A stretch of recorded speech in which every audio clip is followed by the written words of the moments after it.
అనంత విశ్వ సంపదని ఆకర్షించడానికి మీ ముందుకు వస్తుంది అహం బ్రహ్మాస్మి సాధన 11 డేస్ ఎనర్జీ యాక్టివేషన్ ప్రోగ్రామ్.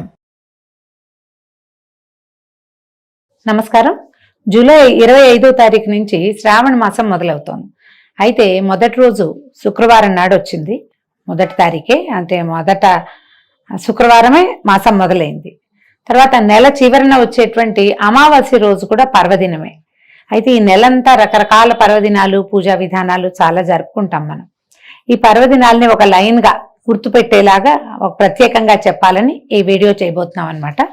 మొదటి రోజు మనకి 25వ తారీఖు శ్రావణ శుక్రవారం పాడ్యమి నాడు వరలక్ష్మి వ్రతం 8వ తారీఖు, అంటే తర్వాత వచ్చే వారాల్లో చేసుకోలేని వాళ్ళు ఎవరైనా ఉంటే ఈ రోజును కూడా శుక్రవారం అంత విధానంగా చెప్పబడకపోయినా కూడా అవకాశం లేని వాళ్ళు చేసుకోవచ్చు. లేకపోతే సాధారణ లక్ష్మీ పూజ చేసుకోవచ్చు మొదటి శుక్రవారం.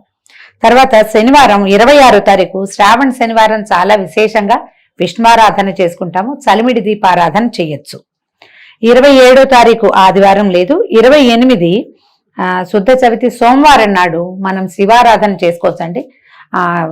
రుద్రాభిషేకం ఏదైనా చేయించుకోవచ్చు. ఇంట్లో పరమేశ్వరుడు ఉండే అవకాశం ఉంటే అభిషేకం చేసుకోవచ్చు. శివాలయ దర్శనం చేయొచ్చు. ఏ శివారాధనకి ఏ రకమైనదైనా కూడా మనం ఈ రోజున చేసుకోవచ్చు. తర్వాత శ్రావణ మంగళవారము 29వ తారీఖు వచ్చింది. ఆ రోజు శుద్ధ పంచమి కూడా.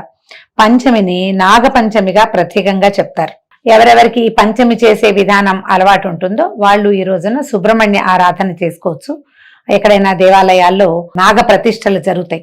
ఆ నాగ ప్రతిష్ఠ ఉన్న చోట కూడా పాలు పండ్లు అవి సమర్పించుకోవచ్చు, అభిషేకం చేయించుకోవచ్చు. సర్పాలకు సంబంధించిన నవనాగ స్తోత్రము అట్లా ఏదైనా అది అలాంటిది కానీ, తర్వాత ఉదంకుడి నాగస్తోత్రం కానీ, సుబ్రహ్మణ్యాష్టకం కానీ ఆ రోజున పఠించవచ్చు. దాంతో పాటుగా శ్రావణ మంగళవారం మంగళగౌరి నోములు చేసుకునే వాళ్ళు ఈ రోజున మొదలు పెట్టుకోవచ్చు.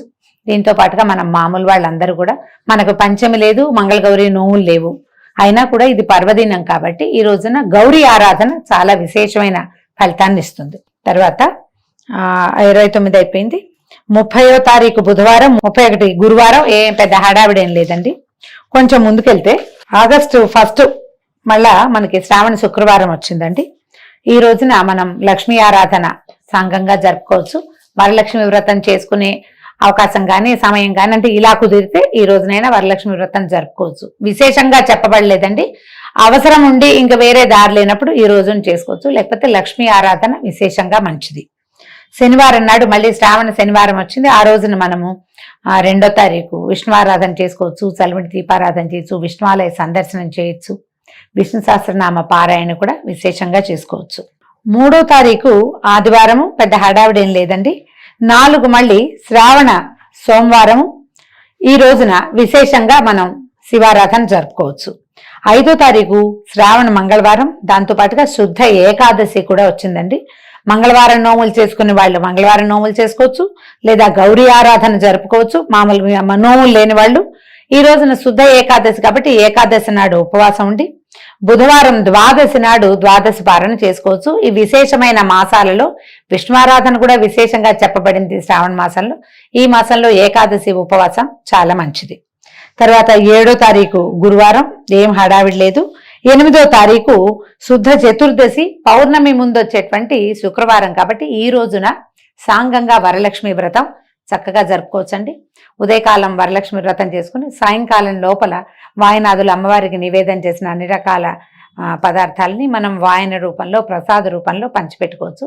విశేషంగా శనగలు, చలిమిడి, రవికల బట్టలు, కొబ్బరికాయలు, పువ్వులు, పళ్ళు, గాజులు ఇలాంటివి ఏవైనా సరే మనం తాంబూలంగా ముత్తైదువులకు సమర్పిస్తే మంచి ఫలితం లభిస్తుంది. వరలక్ష్మి వ్రతం జరుపుకుందాం.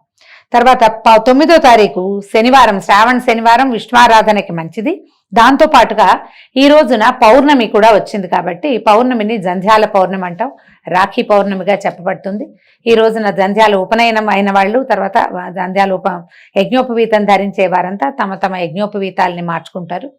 ఈ ఉత్తరాయణ పుణ్యకాలంలో ఈ సంవత్సరంలో ఉపనయనం అయిన వటువులందరికీ ఉపాకర్మ, శ్రావణ ఉపాకర్మ అని ప్రత్యేకంగా చెప్తారు. ఈ ఉపాకర్మ విధానాన్ని జరుపుకోవచ్చు. హయగ్రీవోత్పత్తి అని చెప్తారు. హయగ్రీవోత్పత్తి కాబట్టి మనం ఏదైనా చదువుకి సంబంధించిన ప్రయత్నం ఏదైనా ఉంటే ఈ రోజున చేసుకుంటే మంచి ఫలితం లభిస్తుంది. తర్వాత 10వ తారీఖు బహుళపాడ్యం వచ్చింది. ఈరోజు హడావిడేం లేదండి. 11వ తారీఖు మళ్ళీ సోమవారం, శ్రావణ సోమవారం విధిగా శివారాధన చేసుకోవచ్చు. మంగళవారం శ్రావణ మంగళవారము ఈ రోజున ఇంకొక విశేషం ఏంటంటే మంగళవారము బహుళ తదియ 10 గంటలకే వెళ్ళిపోతుంది. మంగళగౌరి వ్రత విధానం జరుపుకునే వాళ్ళు అది జరుపుకోవటం, సాధారణంగా చేసుకునే వాళ్ళంతా గౌరీ ఆరాధన చేసుకోవచ్చు. దీంతో పాటు ఈ రోజున సంకటహార చతుర్థిని కూడా విశేషంగా జరుపుకుంటారండి. ఈ సంకటహార చతుర్థి చేసుకునే వాళ్ళు 12వ తారీఖు రౌండప్ చేసి పెట్టుకుంటే ఆ రోజున మనం సంకటహార చతుర్థి కూడా విధిగా జరుపుకోవచ్చు. తర్వాత 13 బుధవారం ఏం హడావిడి లేదు, 14 గురువారము ఏ హడావిడి లేదు, 15వ తారీఖు మళ్ళా సప్తమి వస్తుంది మనకి. ఈ సప్తమి 15వ తారీఖు సప్తమి, తర్వాత ఆ రోజు శుక్రవారం కాబట్టి దీన్ని ఎన్నోదిగా చెప్పుకోవాలి, మనం 4వ శుక్రవారంగా చెప్పుకుంటాము. ముందు వారాలలో లక్ష్మీ ఆరాధన కుదరకపోయినా లేదా ముందు వారం వరలక్ష్మి వ్రతం మనం చేసుకోలేకపోయినా ఈ రోజున వరలక్ష్మి వ్రతాన్ని కూడా జరుపుకోవచ్చు. తర్వాత 16వ తారీఖు అష్టమి నాడు మళ్ళీ శ్రావణ శనివారం విశేషమైన విష్ణువారాధన. తర్వాత ఏదైనా పానకం చల్లటి వడపప్పు లాంటివి విష్ణువుకి నివేదన చేసుకోవచ్చు. మేము ఇళ్లలో ఉన్న పద్ధతులను బట్టి, లేదా చేయదలుచుకుంటే విష్ణువారాధన చేయొచ్చు, చలిమిడి దీపారాధన కూడా చేసుకోవచ్చు. దేవాలయ సందర్శనం కూడా చాలా మంచిది. 17వ తారీఖు ఆదివారము ఆ రోజు హడావిడేం లేదు. 18వ తారీఖు సోమవారం నాడు మళ్ళీ విశేషంగా శివారాధన, దేవాలయ సందర్శనం కానీ రుద్రాభిషేకం కానీ, ఎవరికైనా బ్రాహ్మణులకి ఏదైనా దానం ఇవ్వదలుచుకుంటే బియ్యము కందిపప్పు లాంటివి కూడా దానం చేసుకోవచ్చు. దానికి కూడా ఇది చాలా మంచిది.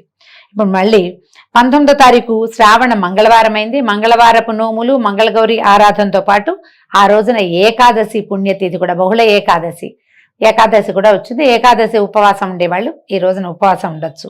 బుధవారం 20వ తారీఖు ద్వాదశి పారణ చేసి ఏకాదశి ఉపవాసాన్ని సమాప్తి చేసుకోవచ్చు. తర్వాత గురువారం 21 ఈ రోజున త్రయోదశి. తర్వాత శుక్రవారం 22వ తారీఖు మనకి మళ్ళీ ఆఖరి శుక్రవారం వస్తుంది. ఈ ఆఖరి శుక్రవారం రోజున మీరు విశేషంగా ఏ ఆరాధన అయినా జరుపుకోవచ్చు. అయితే ముందు మనం ఇంకొకటి చెప్పుకోవటం వదిలేసింది ఏంటంటే శ్రావణ బహుళాష్టమి 16వ తారీఖు మనం కృష్ణాష్టమి జరుపుకుంటాము. విష్ణు పూజ ఏ రకమైనదైనా చేసుకోవచ్చు. చివరికి వచ్చేసాము ఇంకా శుక్రవారం నాడు 22వ తారీఖు ఆఖరి లక్ష్మీ పూజను కూడా జరుపుకుంటాం.